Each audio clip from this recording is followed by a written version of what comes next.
Hi everyone, कैसे हैं आप सभी लोग। आई होप आप सभी लोग अच्छे होंगे। आज के इस वीडियो में हम करने वाले क्लास 9 साइंस का chapter number 3 atoms and molecule. इसके पहले हमने पार्ट 1 और पार्ट 2 और पार्ट 3 तीनों वीडियोस कवर कर चुके हैं। अगर आपने वो वीडियोस नहीं देखा है तो ज़रूर देखिएगा। उन वीडियो का लिंक मैं आपको डिस्क्रिप्शन बॉक्स में दे दूंगा। आज के इस वीडियो में हम करने वाले हैं मॉलिक्यूल्स ऑफ कंपाउंड, यानी कंपाउंड की जो भी मॉलिक्यूल्स होते हैं उसके बारे में आज की इस वीडियो में हम डिस्कस करने वाले हैं।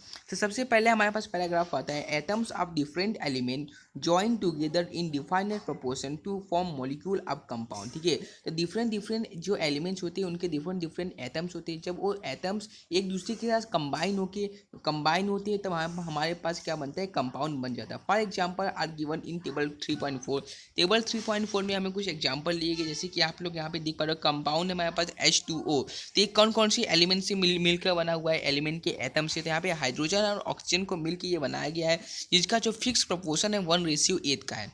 ऐसे ही हम यहाँ पे अमोनिया का देख सकते हैं। अमोनिया किससे बना, नाइट्रोजन और हाइड्रोजन को मिलकर बनाया गया है, और उसका जो रेशियो बाय मास है वो है 14:3। ऐसे ही हमारे पास कार्बन डाइऑक्साइड है, कार्बन और ऑक्सीजन से मिलकर बनाया गया है, उसका मास बाय रेशियो जो है वो है 3:8।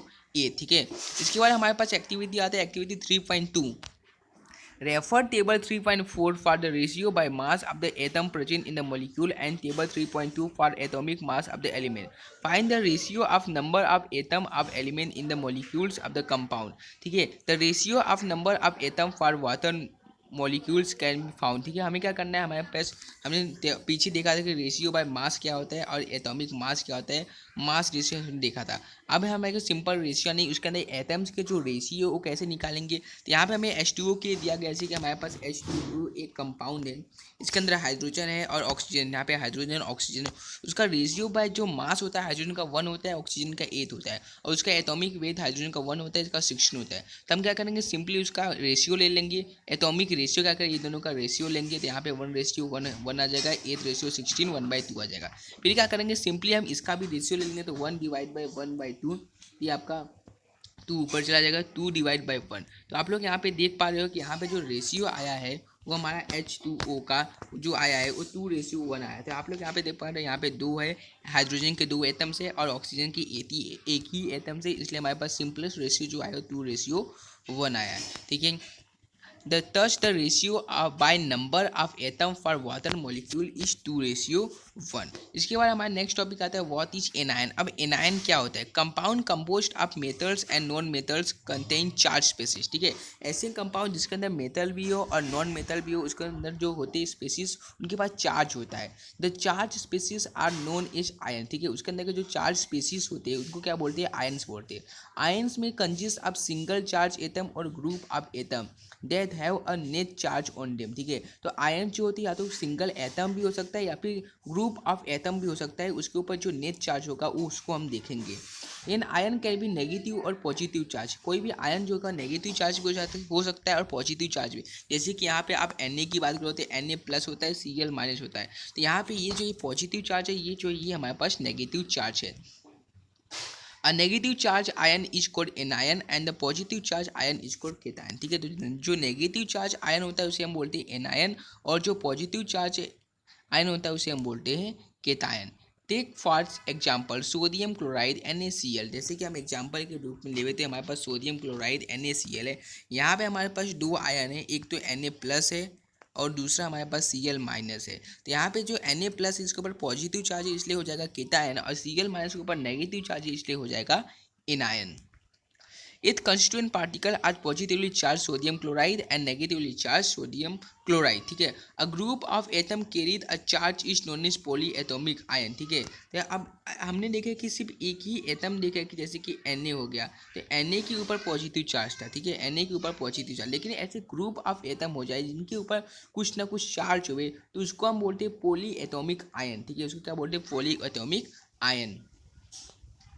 सम आयोनिक कंपाउंड यहाँ पे हमें कुछ दिए गए, जैसे कि कैल्शियम ऑक्साइड यहाँ पे हमें दिया गया है AO।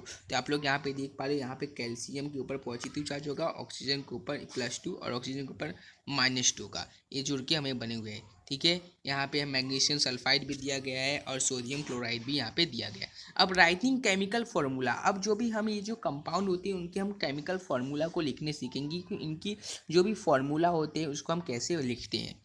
The chemical formula of compound is a symbolically representation of इस कंपोजिशन। ठीक है, तो कोई भी अगर हमारे पास क्या कंपाउंड है तो जब भी हम उसका केमिकल फार्मूला लिखते हैं तो हमें क्या पता चलता है, उससे हमें उससे उसके अंदर के जो भी कंपाउंड यानी उसके अंदर के जो भी कंस्टिट्यूएंट है उसके बारे में हमें पता चलता है। The chemical formula different compound can be written easily. ठीक है, अलग अलग जो भी डिफरेंट टाइप्स के जो भी कंपाउंड होते हैं उसके केमिकल फार्मूला बहुत ही हम आसानी तरीके से लिख सकते हैं। फॉर दिस, ठीक है, for this we need learn the symbol and combination capacity of the element. ठीक है, इसके लिए हमें केमिकल फार्मूला को लिखने के लिए हमें क्या करना पड़ेगा, कुछ सिंबल को याद करना पड़ेगा एलिमेंट के और उनकी कैपेसिटी ऑफ कंबाइनिंग एलिमेंट, यानी को कितनी एलिमेंट के साथ कंबाइन हो सकती है उसको भी हमें याद करना पड़ेगा। दी कंबाइनिंग पावर और capacity of an element is known as valency. ठीक है, कोई भी एलिमेंट होता है उसकी कंबाइनिंग कैपेसिटी क्या होती है, यानी कितने एलिमेंट के साथ कंबाइन हो सकता है, उसको हम बोलते हैं उसकी वैलेंसी बोलती है। Valency can be use to find out how the atoms of the element will combine with the atoms of another element to form a chemical compound. ठीक है, तो वैलेंसी से हमें क्या पता चलता है, कोई भी एटम से वो दूसरे कितने एटम्स के साथ कंबाइन हो सकता है और एक केमिकल कंपाउंड बना सकता है। The valency of atom of an element can be thought as hand or arm of the atom.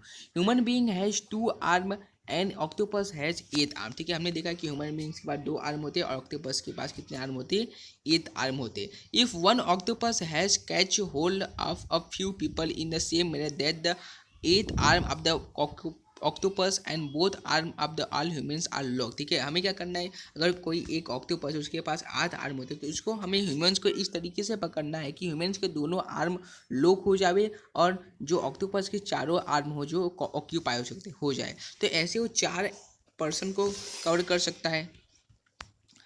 How many humans do you think the octopus can hold? The 4 represent the octopus at O। जैसे कि अगर हम octopus को O से represent करें और humans को हम S से रिप्रेजेंट करें तो can you right a formula for this communication? Yes, हम क्या कर सकते हैं, और ये ऑक्टोपस जो था, ठीक है, उसने क्या किया, 4 को कंबाइन किया है, 4 पर्सन को, तो यहाँ पे हम ऐसे लिख देंगे।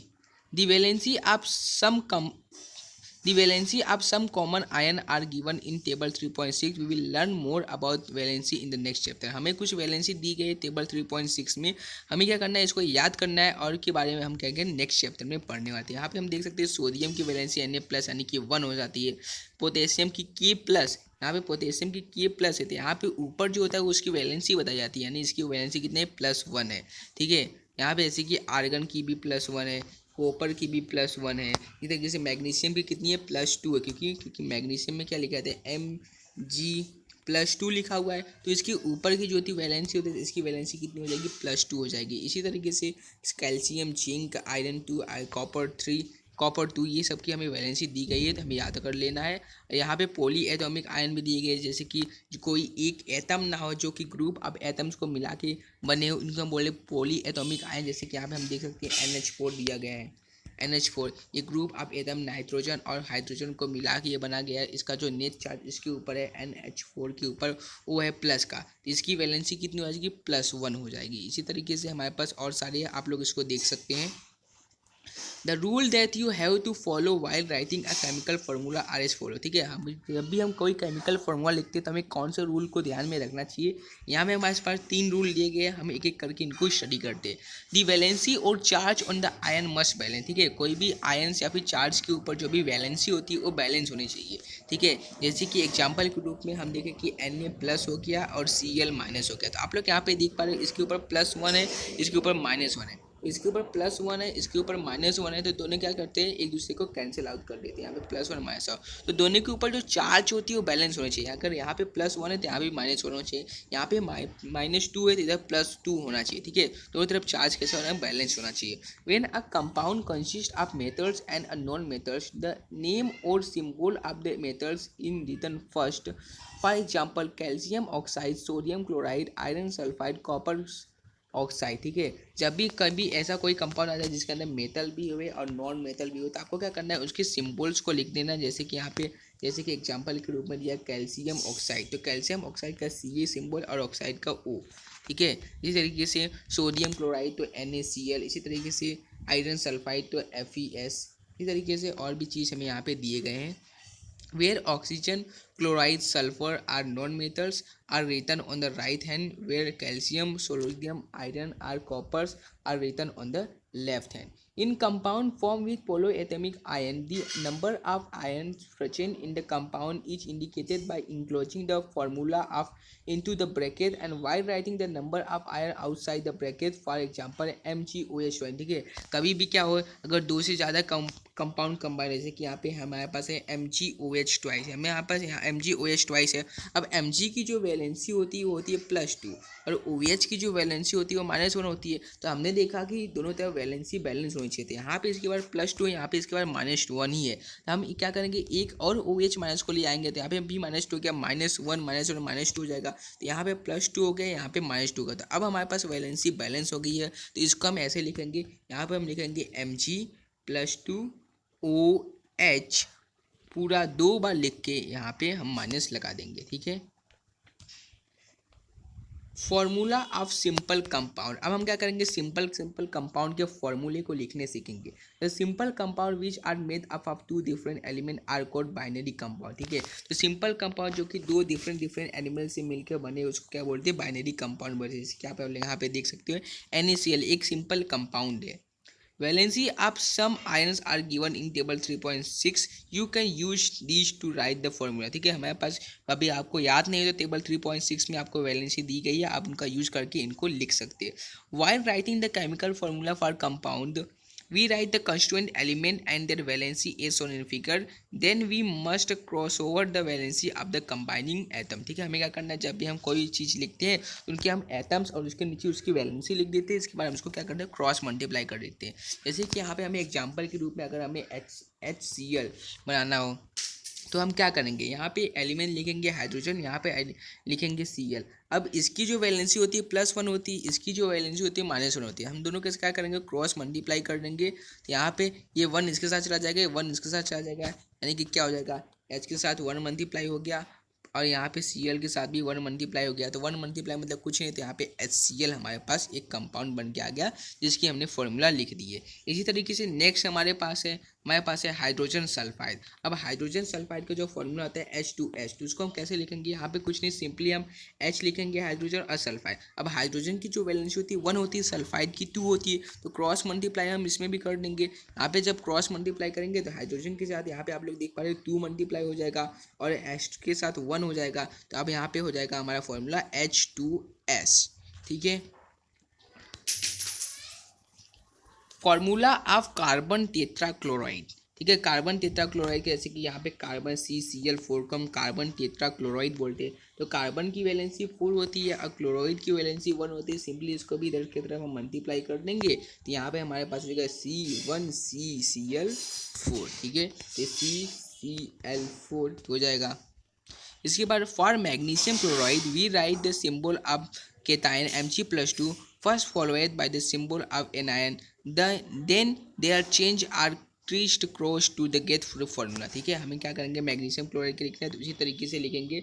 MgCl है तो Mg का 2 होता है, Cl का 1 होता है, क्रॉस मल्टीप्लाई कर देंगे, MgCl2 आ जाएगा हमारे पास।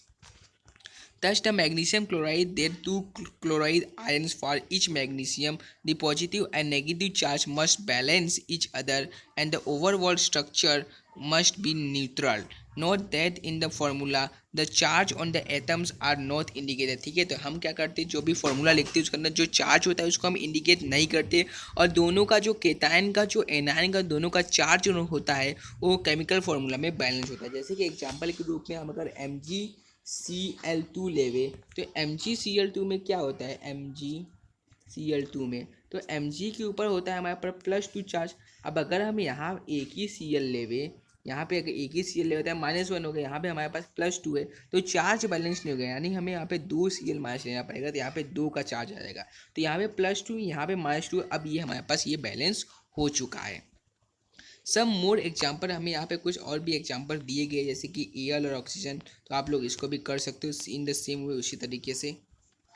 ये यहाँ पे हमें दिए गए फार्मूला ऑफ सोडियम नाइट्रेट, इसको भी ऐसे करेंगे, Na लिखेंगे, NO3 लिखेंगे, इसकी वैलेंसी होती है 1, इसकी होती है -1, दोनों को क्रॉस मल्टीप्लाई कर देंगे तो हो जाएगा NaNO3। इस तरीके से आपको क्या करना है, यहाँ पे जो मैंने पीछे बताया था ये टेबल, आपको इसमें से क्या करना है, इसकी वैलेंसी देख लेनी है। इसके बाद आपको क्या करना है, उसको लिख लेना है, उसके नीचे आपको उसकी वैलेंसी लिखनी है और क्रॉस मल्टीप्लाई करके आप उसके फॉर्मूले को पा सकते हैं। Note that the formula of calcium hydroxide and not OH2, ठीक है। तो जब भी आप कैल्शियम हाइड्रोक्साइड का फॉर्मूला लिखे हो, देखो आपने उसको OH होल ट्वाइस लिखा था, आपने उसको ऐसे नहीं लिखा था OH ट्वाइस, ठीक है। ऐसा क्यों करते हैं, वी मस्ट यूज ब्रैकेट 2 और more of same ions in the formula. जब हमारे पास 2 या 2 से ज़्यादा आयन सेम हो जाए तो उसके बाद हम क्या करेंगे, ब्रैकेट का यूज करते हैं ऐसे, ठीक है।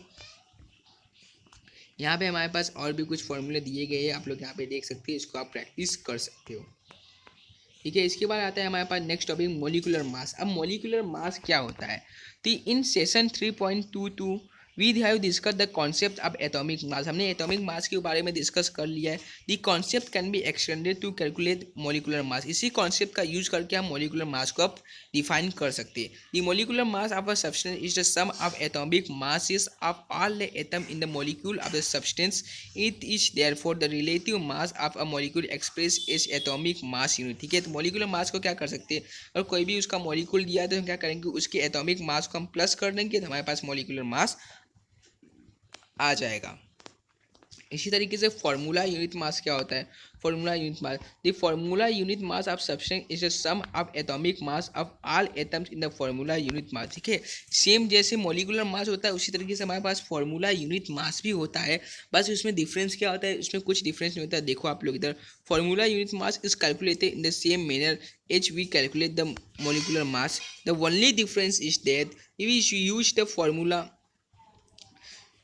Unit for those substance whose constituent particles are ion, ठीक है। फॉर्मूला यूनिट मास हम उनके लिए यूज करते हैं जिसके कॉन्स्टिट्यूएंट सब्सटेंस आयन्स हो, ठीक है। बाकी वो भी मॉलिकुलर मास और फॉर्मूला यूनिट मास भी सेम ही होता है। जैसे कि मैं आपको एक कैलकुलेट करके दिखा देता हूँ। यहाँ पे हमारे पास है NaCl, तो आप लोग यहाँ पे एनायन केटायन है, तो इसके लिए हम क्या करेंगे, ये भी इसको हम मॉलिकुलर मास बोल सकते हैं, लेकिन यहाँ पे इसके लिए नया वर्ड डिफाइन किया गया है, फॉर्मूला यूनिट मास। तो यहाँ पे 1 है तो वहाँ Na 1 है तो 1 लिखेंगे, इंटू Na का जो एटॉमिक मास होता है 23 होता है, बीच में प्लस लगाएंगे, Cl के ऊपर क्या होता है 1 ही है तो 1 लिखेंगे, और Cl का एटॉमिक मास होता है 35.5 लिखेंगे। जब आप लोग इसको मल्टीप्लाई करोगे तो आपका आंसर ये 58